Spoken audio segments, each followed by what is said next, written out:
Welcome back, one and all. We are coming into our fourth game of the day, our second one as a casting duo. We took a break, we got ourselves some water, we are feeling refreshed. We needed it. Yeah, we definitely needed it. My room is like a sauna right now. But let's have a quick look at all the groups right now because we have some historic news coming out of Group A. GTZ Esports of the LPLOL have secured themselves top 8 for the first time for Portugal. Massive for them. And they are doing that in a group with the Bisons in it, who are a team of ERL fame. They've had a lot of following for them. And of course, Orbit Anonymous as well, out of the Ultraliga. These are not walkover games. These are not pushover teams. The fact that this year we have seen Macko make it out of groups and into the top 8 2 times in a row. We've seen Anorthosis Famagusta make it through play-ins against very notable teams multiple times in a row. And now we see the LPLOL making it to top 8 for the first time ever. This really has been such an important year for a lot of our non-accredited regions, our ERLs that have maybe not had the spotlight before. They are well and truly in it now. Absolutely, and look, the more things change, the more they stay the same. It's looking like the LFL will be, again, the most dominant or most represented region going into those quarterfinals. But the fact that we have got the likes of Italy in there now, we're still waiting to see between KC and Natives to see where that one kind of goes. With Portugal, Turkey, you've got, SK Prime in prime position as well. There's still plenty of games to go. That Group D could shift a hell of a lot before the day is done, but massive, massive there, and really massive congratulations to both the PG Nats and the LPLOL as making, again, just kind of proving their worth. They've been developing for a while, they've been cooking for a while, and they have proven that they are here to play, and it's always awesome to see them do kind of make those results happen. And I think particularly as well, it's you can see it on your various Twitters and Twitch chat and Reddit post-match threads. I think like there's a real sense of like national pride and like community pride for these regions as well, which is great to see because this kind of success, you can't count on it. It's very hard to get to this level, as we were just saying in the post game from that 46-odd minute banger from game 4 of the day.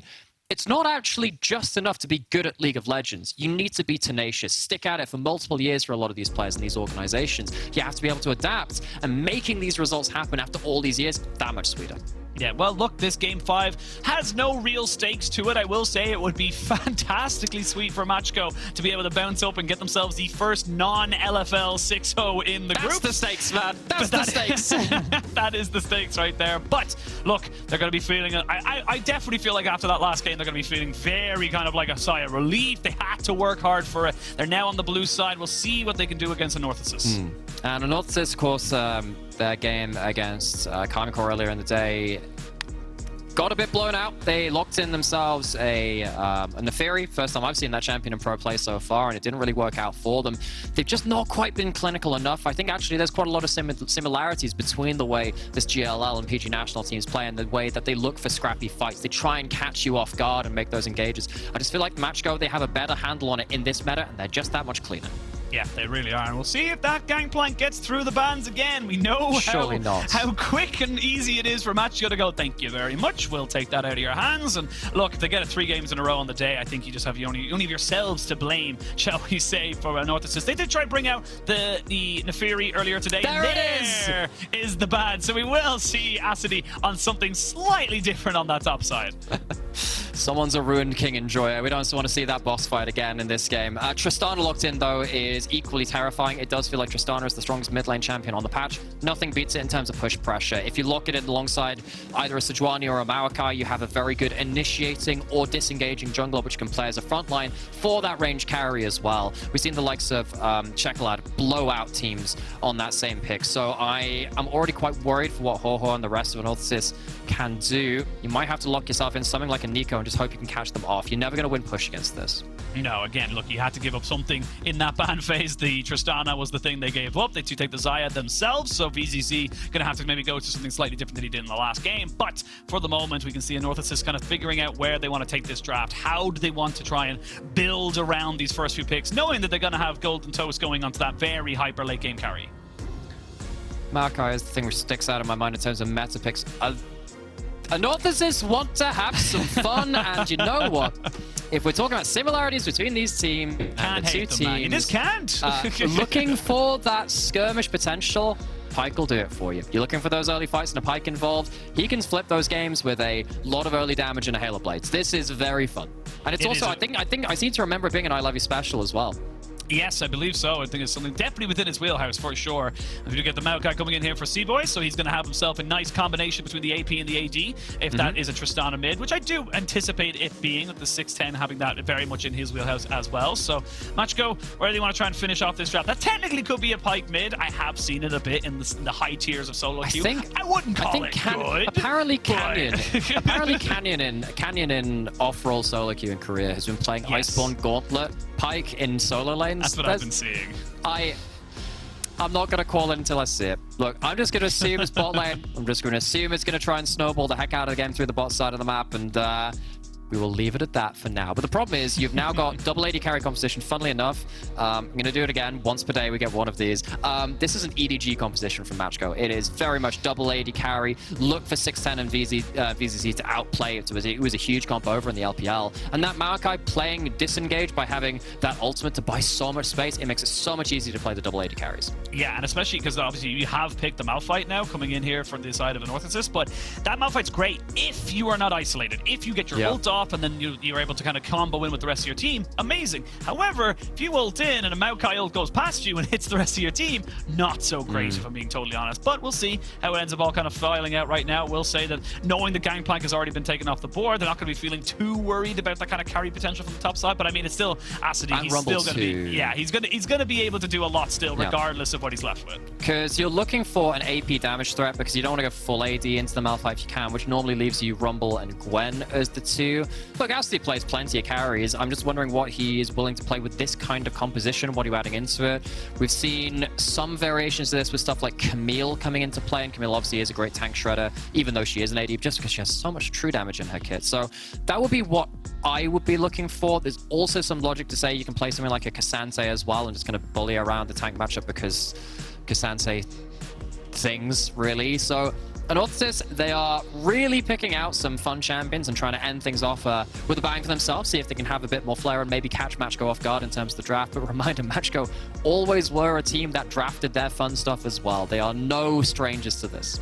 Yeah, they want to have a bit of fun with this one as well. They've guaranteed themselves #1 spot. Okay. Again, I think they would like to be the only other, kind of region to get a 6-0 outside of the LFL. That is something in itself to kind of say, like, we're looking pretty good. But regardless of what the result of this match is, they are #1 seed coming out of this, which means they've already avoided the Wildcats, who are confirmed over in Group A. Hell, we might even have a Portugal versus Italy quarterfinal. That's kind of the thing that you're looking at right now. So plenty of historic moves to be coming into this one here, as Spooky gets himself the lease in, and there's the Ornn popped in here for Acidy. So if you're trying to take down a tank, and you also want to have some magic damage in your kit as well, I mean, Ornn wins tank versus tank grand majority of the time because of that brittle proc. So now, Acidy on a very different role. It is still teamfight impact, but it's not going to be that hyperscaling damage, it's hyperscaling tank instead. And Click getting that Rakan, very different from that Braum. We've seen it a number of times from him already in this competition. Click on engage is a massive threat. Levy on the other side, wondering whether it is going to be putting that Pyke into the hands of Ho instead of himself. We talked about it. Instead, we might have some other flexes. It's a Mordekaiser. Now, is that going into the Ornn and we get a Malphite mid into the Tristana? That could be it. I don't know if Malphite enjoys the early levels versus the I was going to say, I actually don't know if either the Malphite or the Mordekaiser appreciates the Tristana in the early game. And even when you're actually... If you get some boots and, like, Warden's Mail, you may be okay. Try and get to that first. I don't even think you go Warden's Mail. I think you go straight to Thorn Mail, because you're going to have some kind of deterrent under the tower, But we'll see. Look, it does look like it is going to be the Malphite mid there for Haha. We will have themselves the Mordekaiser on the top side. I will say there's a fun little interaction between the Mordekaiser when he is channeling the Death Realm.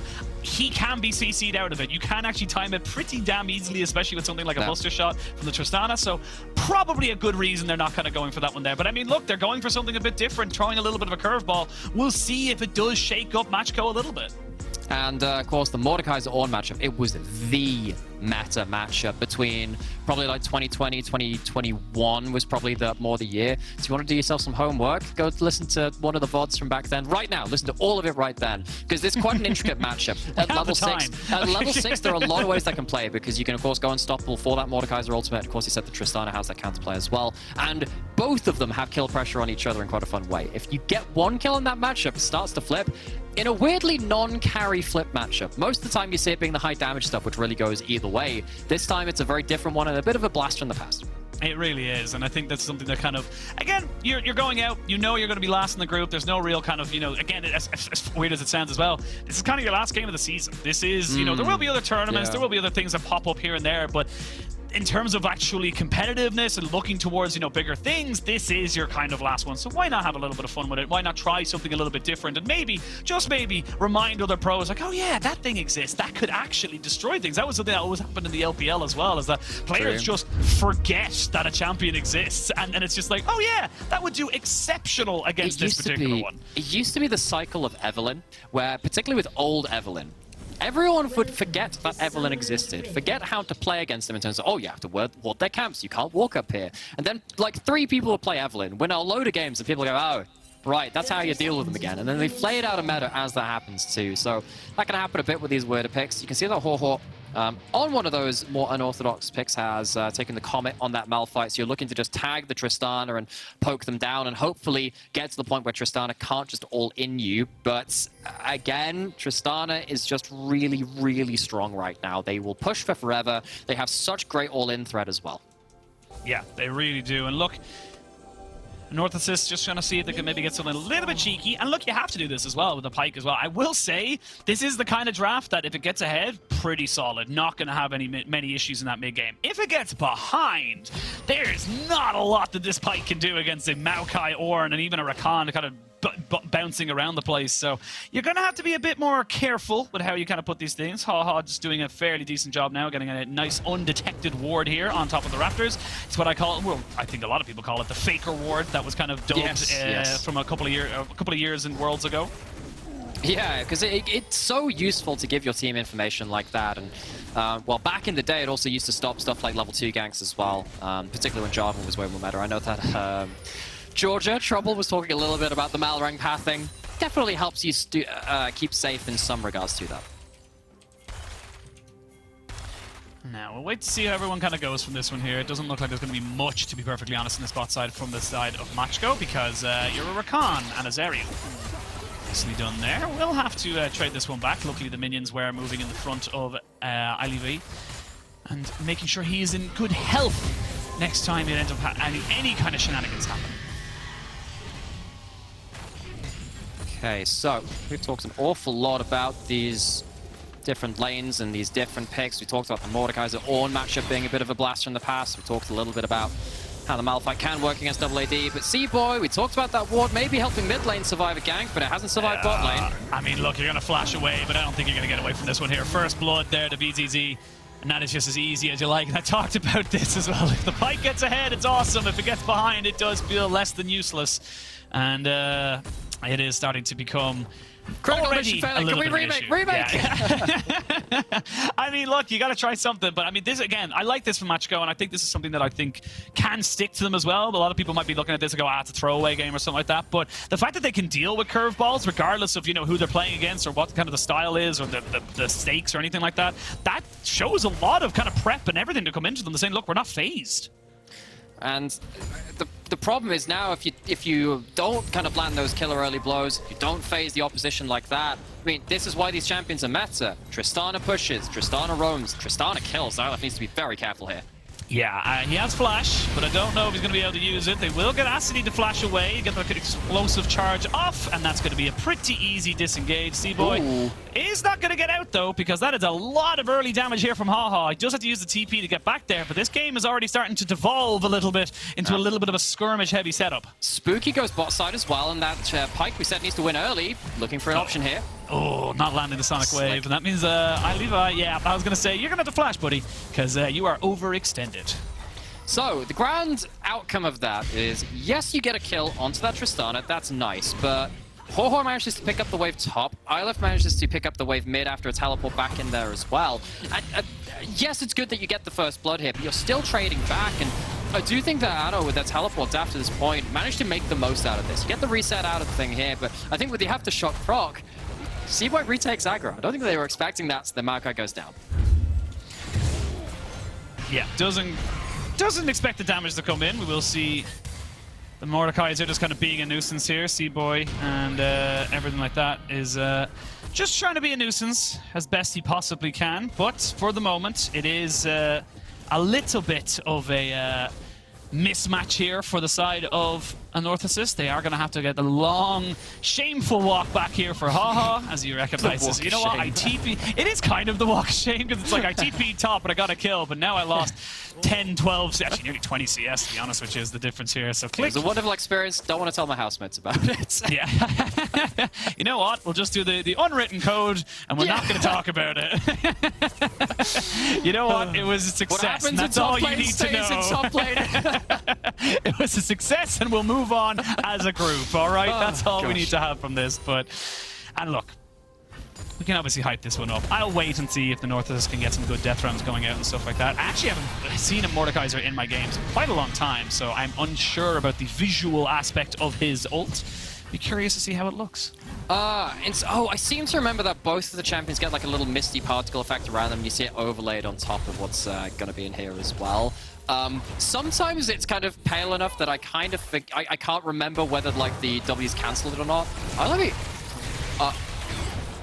Well, I'm going to tell you right now, Nightmare, that was your opportunity for some play-by-play, and you failed. All right, there will be no solo. I think that was very appropriate for what happened on screen. Now, I'm sorry. I believe chat would agree with me on this. You had an opportunity to be a play-by-play caster, and you did not take it. You don't sit into that. You look at iLove, you're trying to tank a wave, and just walking into his camouflage doesn't pay off on that.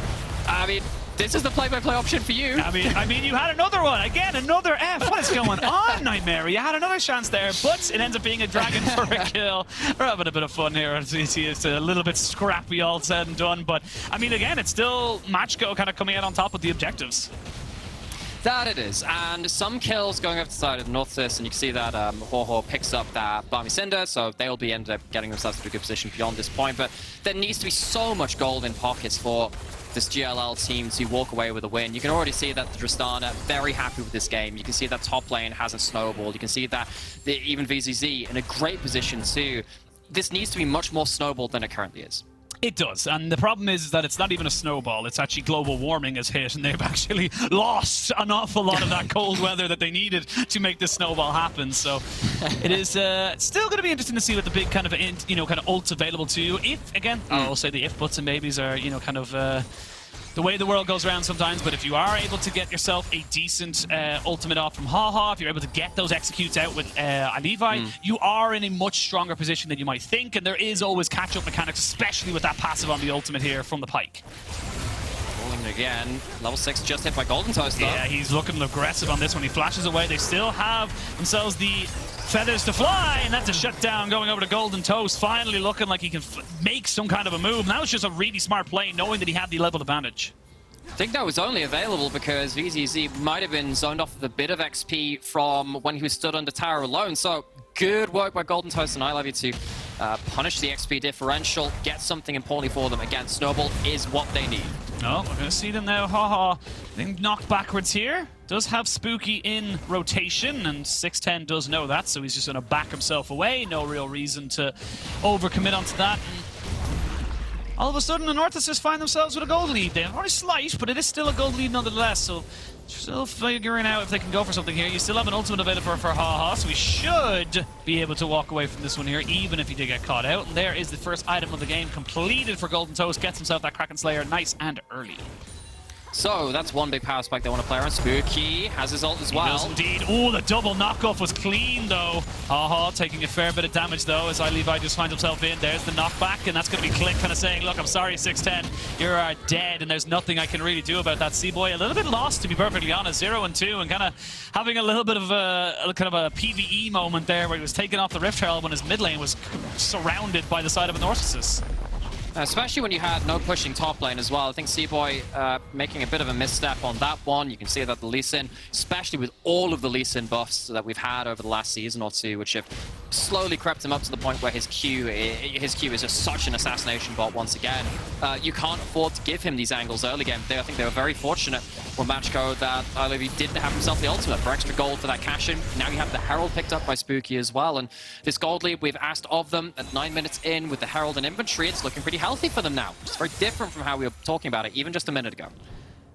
Healthy is definitely the word I'm looking for right now, because again, Lee Sin getting 2 kills, so very important. If he's able to get a gore drinker early, if he's able to kind of make those mid-game plays with those Dragon Rage kicks, that is the big difference. We haven't even seen a flash out of him just yet because he hasn't even needed it. So for the moment, it is a positive outlook here for Anorthosis. Macko definitely having a little bit more to do in this game than they probably anticipated, as they do have a couple of small slip-ups here and there. However, the Zeri is still a Zeri, the Tristana is still a Tristana. They are still going to be able to do a hell of a lot of work here if they're able to find the right fights. Double AD carries, if you are ahead in a game, if those individual carries are ahead in a game, it just feels like they just do more damage, because they do. That's what marksmen are built for, obviously, at that point. So with shit built up for VZZ, they're going to be able to wave clear and basically become non-interactive from this point. We saw that TV2 kill coming in from Golden Toast and MyLady. You don't really get to have that same control now. The pushing lanes are very much starting to come online from Macko. Wait to see what Spooky and Levi want to do. They're actually going to be a reset. Yeah, there's going to be a dive. Ah, clever. I was going to say, it's like, if he goes into this turret, he's probably dead, and I think he recognizes this as well. That's why he TP'd to the tier 2 instead. Just going to walk it up here, just kind of accept, look, I lost a little bit of CS, that's okay. No problem whatsoever on that, and he has himself a static shave as well. So he's going to become easier for him to be able to cover this lane, and it is going to be a full tank Malphite. I'll be totally honest, the AP Malphite is kind of not really a thing anymore, because you do almost just as much damage going full tank.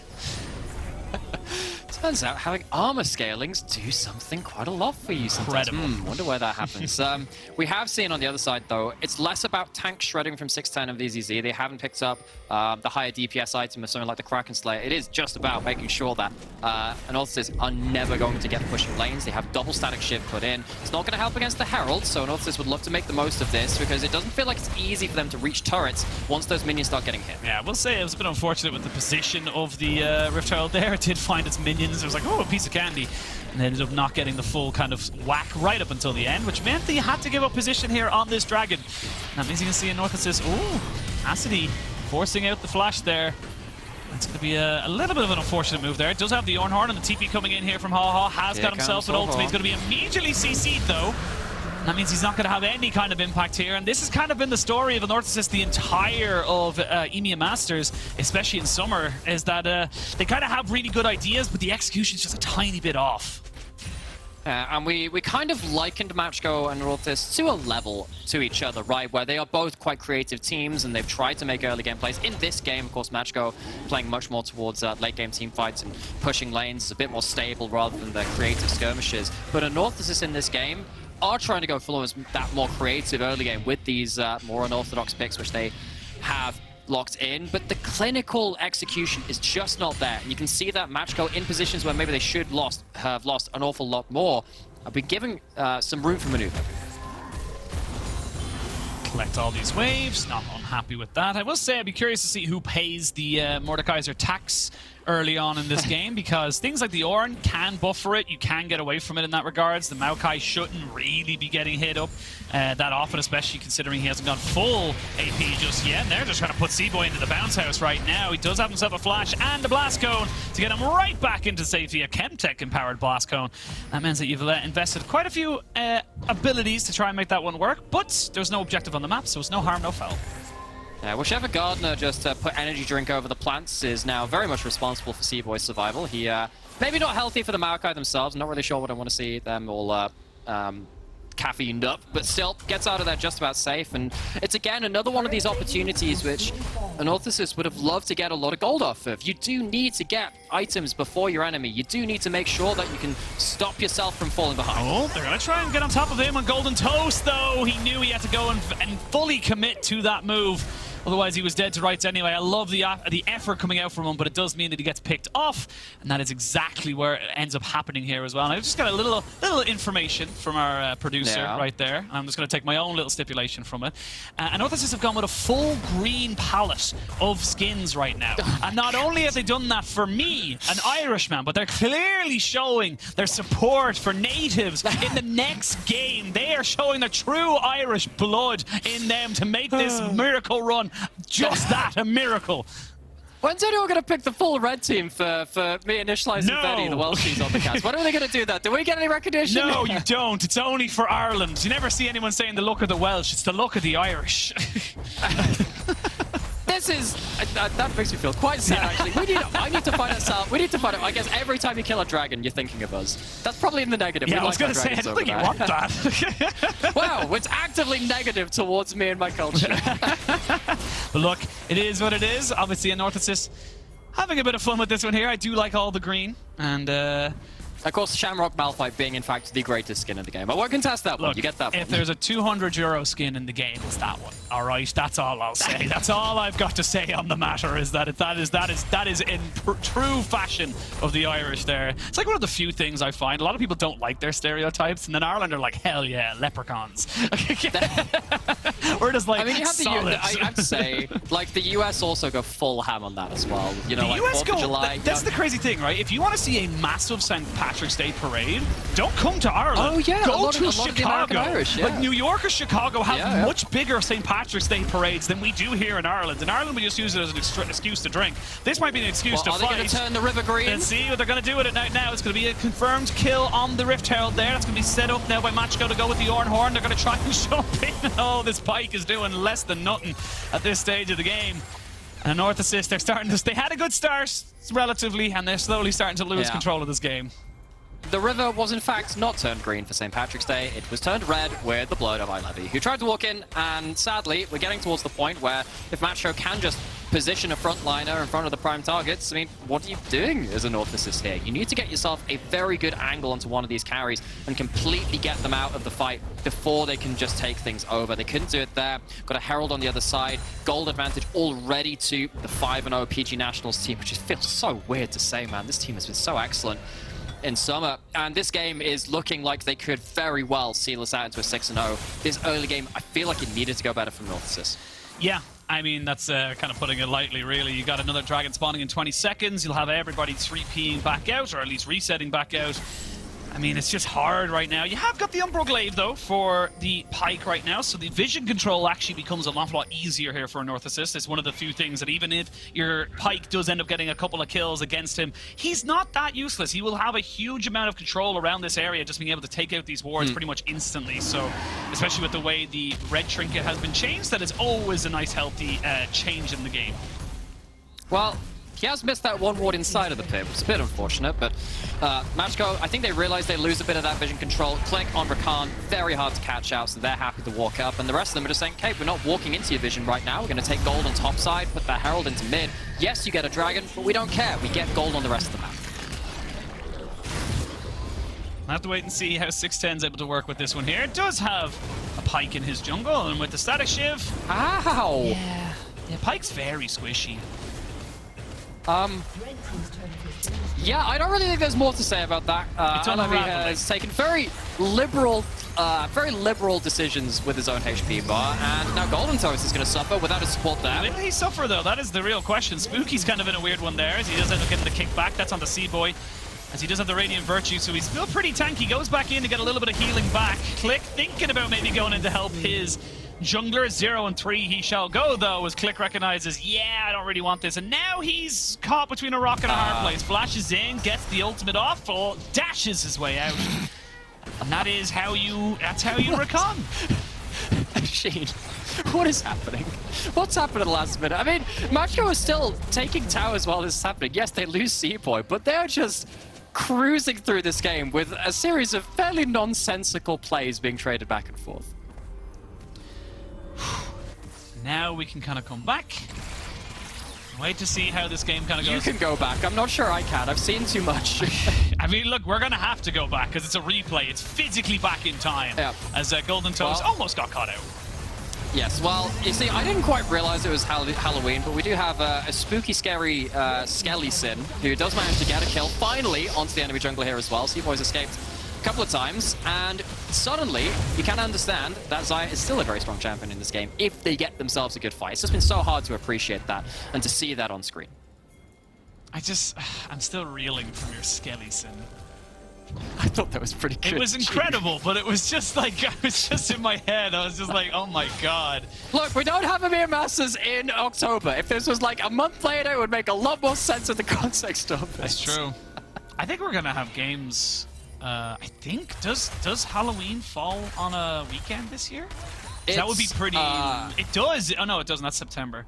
No, it's a Monday. No, it's a Tuesday. We might just miss a Halloween Worlds game.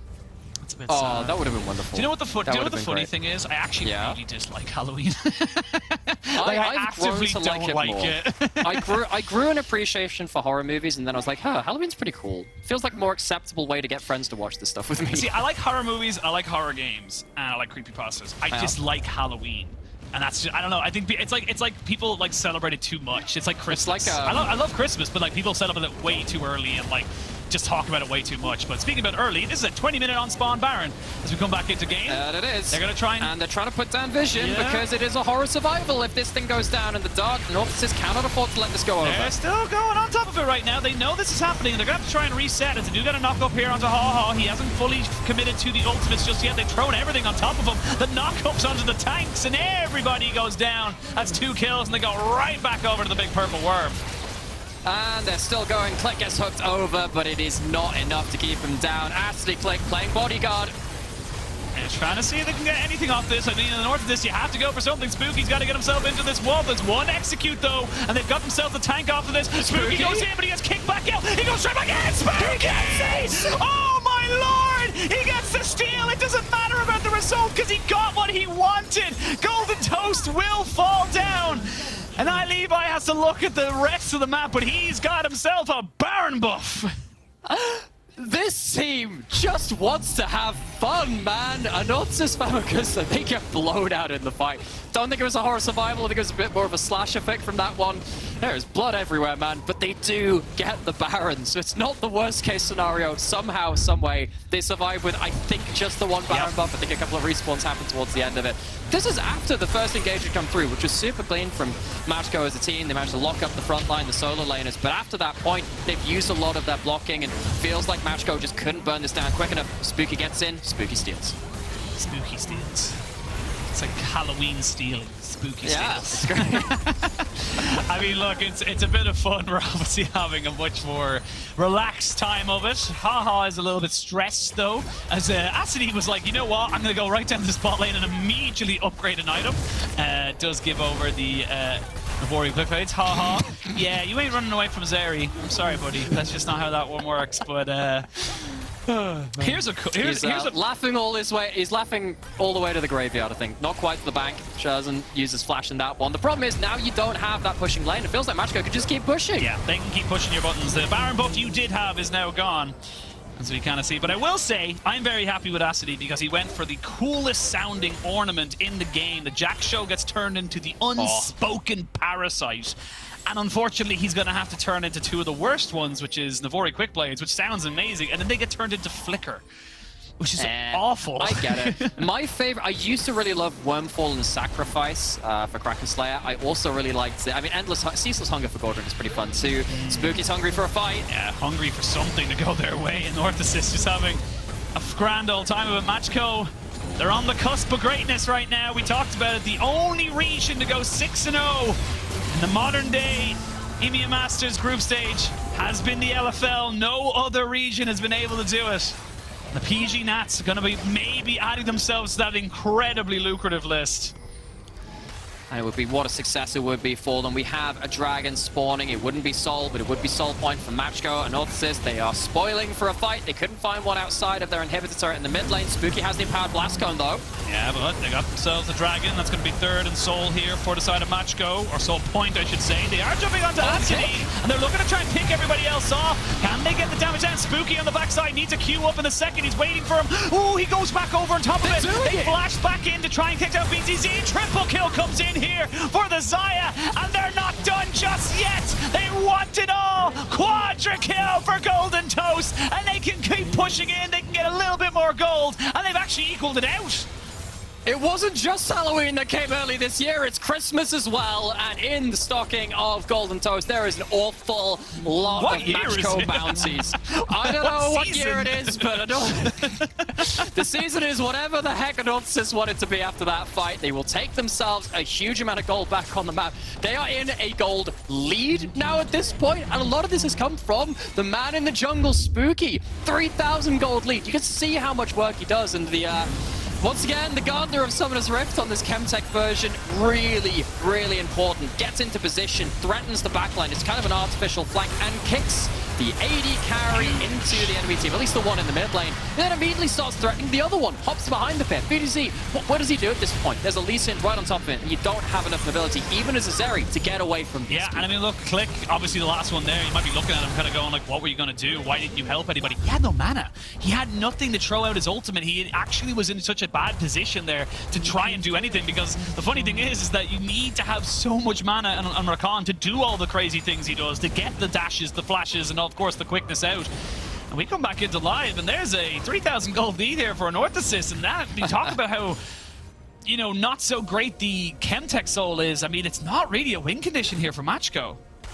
No, it's not really, because I think if you're already doing significant enough damage to bring the AD carries to below for half HP, you're probably killing them anyway, and especially the Pike ult, that's on top of them. That won't get stopped. You don't get damage reduction on the execute coming through from death from below, so...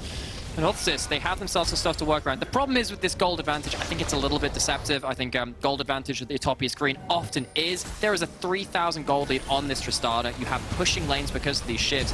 Anorthosis, there's still quite a difficult job for them to get on top of those carries that they need. I mean, you say that, but there's a 2,500 gold here advantage onto Levi, which is actually turned into a Dustbladed Drakkar, which is very significant going into these fights, because as long as he's ulting on top of 610 and VZZ, they will be burnt out. They will be blown up in these fights. So it's definitely, as you say, it depends on who's where and all this different stuff like that. But I mean, if the Tristana goes down early, there's a very real chance that the Anorthosis could just end the game from there. So last time it was Spooky with the Blast Cone flank, which ended up being that flanking angle. Question is, can you do that again? You're not always going to have that blast coming. You're not always going to have that vision control. 610 currently just used jump on a ward and is walking over vision. Run away. This is very dangerous now. Run away. He got caught. Oh, he got brought out. Oh my lord, they'll still get him, but that almost looked like a comedy of errors there. He hit them with the hook as the unstoppable force is coming in. But again, we talked about it. If the Tristana's dead, that gold that you had is no longer there. Oh my god, Macko, what is happening? What is going on? You can't lose this. You can't throw away the 6-0. What did 610 just do? I think his 610 might have just denied the 6-0 for his team, jumping for no reason. And they're piling up again in the mid lane. They can potentially end the game. Yeah, you can see the Ornn coming back right now. 610 going to be changing his name to 5-1. If he's not too careful, they will break open the base.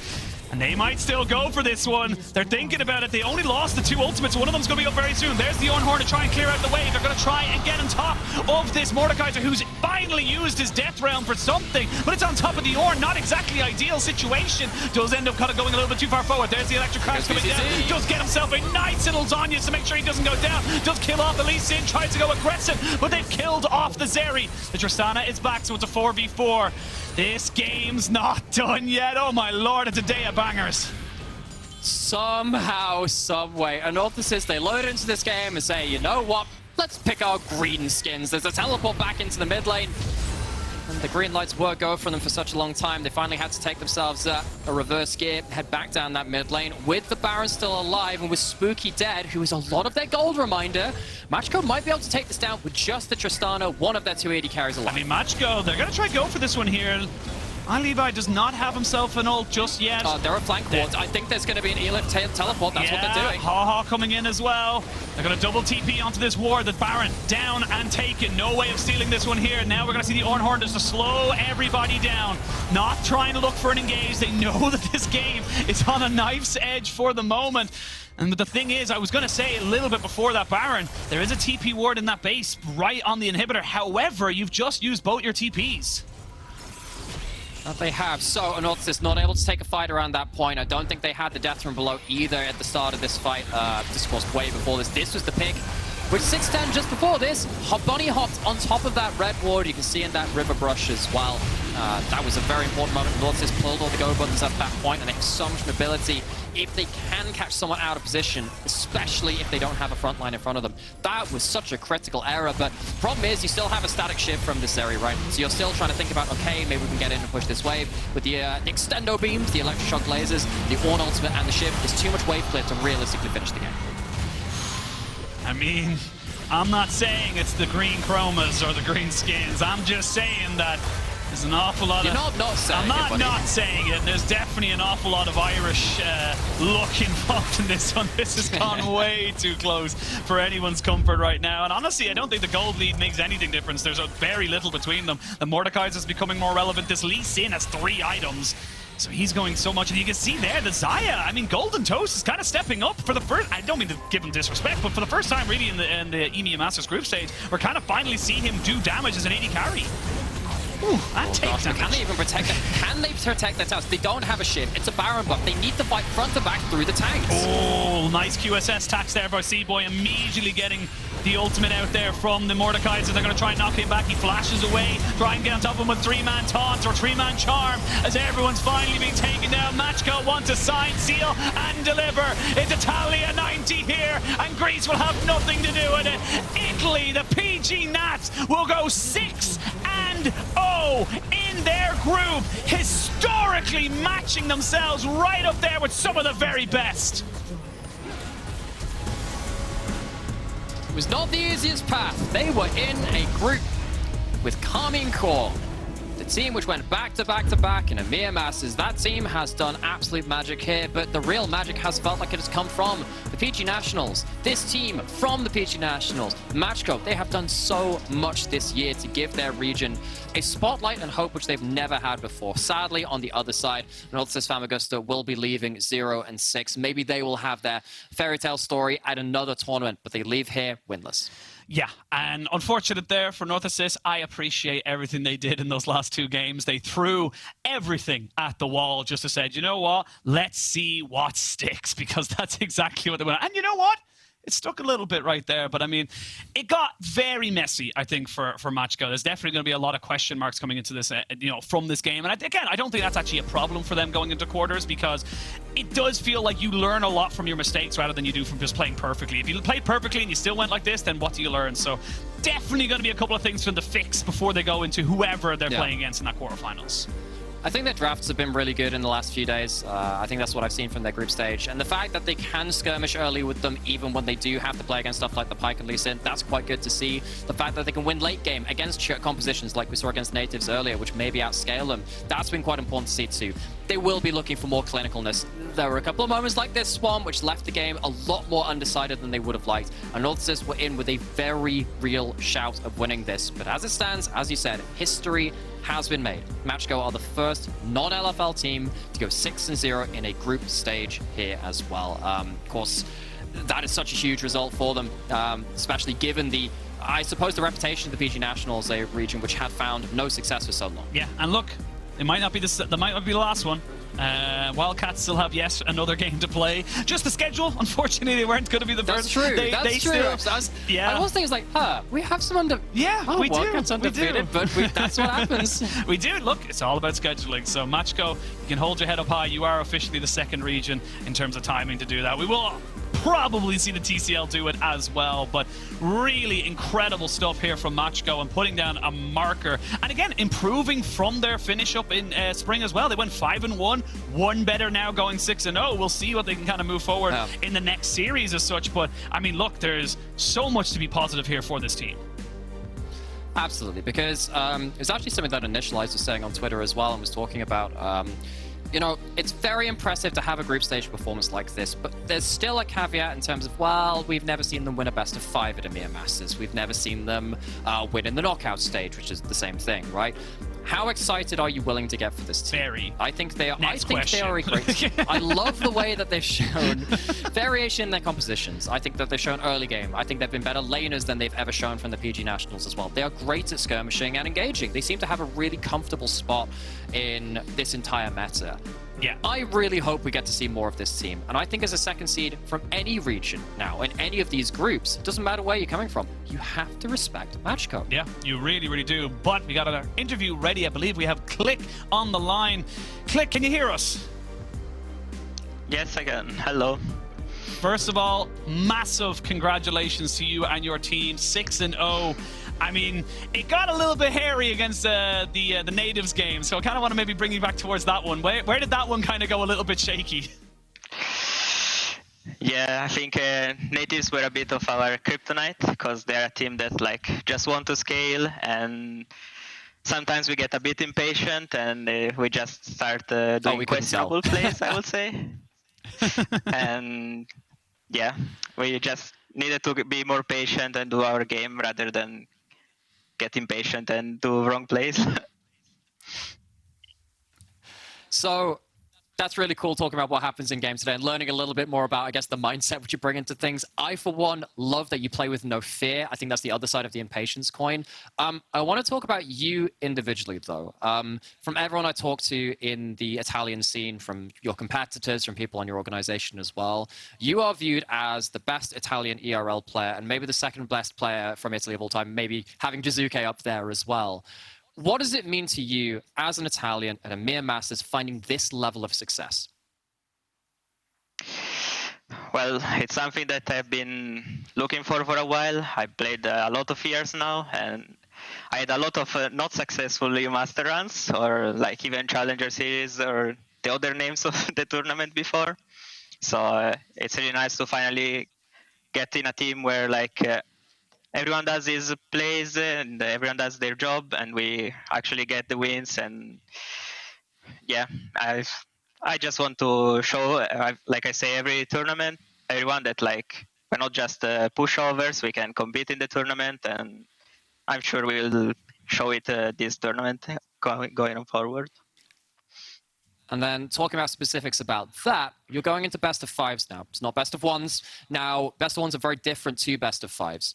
In terms of going into that stage, going into the knockouts, which teams are you looking forward to face, whether they be second seeds and maybe in that first round, or maybe later if you push on beyond that point? Who are you excited to face, and how well do you think you'll adapt to the best of fives against them? Well, I think best of fives, as you said, are a bit different. There is more adaptation from both teams, and we didn't play too many best of fives at this level yet, so we'll see how that goes.